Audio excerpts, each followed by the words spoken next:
This is the scripture. 70 weeks are determined for thy people, that the futurists have taken and dissected the last 7 years and have thrown it into the future.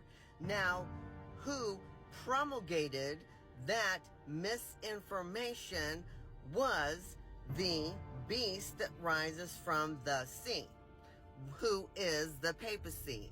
And if you are unclear, you can find 10 proof points that only the papacy fits in Revelation 13, 1 through 10. They fit every point perfectly and exactly. Now, the Jesuit order was created by the papacy, and they created the Jesuit order in order to kill the Reformation. And you know, the Reformation, Martin Luther and all those guys. Okay, so you would see why that system, that power would skew Daniel's 70 week. Okay, so the 70 weeks was cut off from the largest time prophecy, the 2300 evening mornings. So 457 plus 2300 years, because you must add the year-day principle, you come to 1844. And it is the 10th day of the 7th month, the antitypical day of atonement, the day of one-ment. And what did ancient Israel, what was the Day of Atonement? It was putting away sin so you would not be forever cut off. Now, also, in this time prophecy, God let us know that that power, that little horn power, he cast down truth of the temple, of the sanctuary. He practiced and he prospered. But the sanctuary will be cleansed at the end of the 2300 evening mornings. So you can see in the sanctuary articles that papacy who ruled during the Dark Ages, which was an offshoot from pagan Rome, the Caesars. Every article in the sanctuary, that entity, that system, cast truth to the ground and practiced, and it prospered. But in that same time prophecy, God said that he would also restore every single article. In fact, truth was cast down at the altar of sacrifice. You see that the truth was restored at the altar of sacrifice. Truth was cast down at the laver.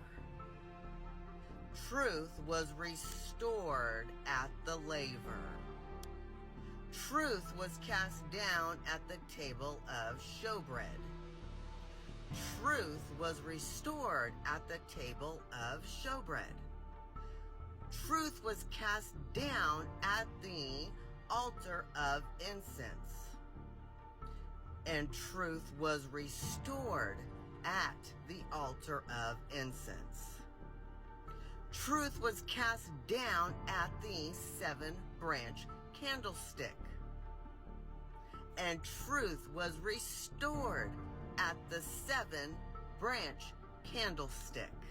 And finally, truth was cast down at the Ark of the Covenant, which is a representation of the throne of God. And finally, truth was restored at the Ark of the Covenant. And because judgment started at the house of God, judgment started the 10th day of the 7th month, and he started judging the dead. Anyone who ever professed the name of Christ, starting back at Adam and Eve.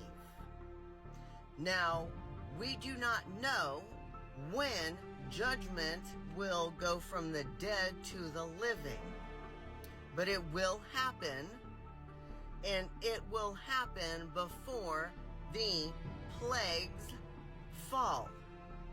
In fact, the people of God will be sealed, and they will not experience the wrath of God that will inevitably be poured out. So while I do not absolutely find any biblical evidence for a rapture, I do understand, and I would like to say, if you are rapture ready, therefore you are confessing and putting away sin, while we have a high priest still in the heavenly sanctuary, then absolutely that's what you need to focus on. We absolutely, in the concept, need to be rapture ready. But in the same breath, I am not promoting the rapture, because in that theology, there is a second chance. And I'm going to tell you that is one of the biggest lies, that people will have a second chance. Nay, I reject it. Get ready. Stay ready. Because when Jesus comes and parts the clouds, his reward is with him. And I realize that this probably sounds like I'm speaking Spanish, because you will not hear this in mainstream Christianity. And if you are interested in Bible truth, hit that like and follow button.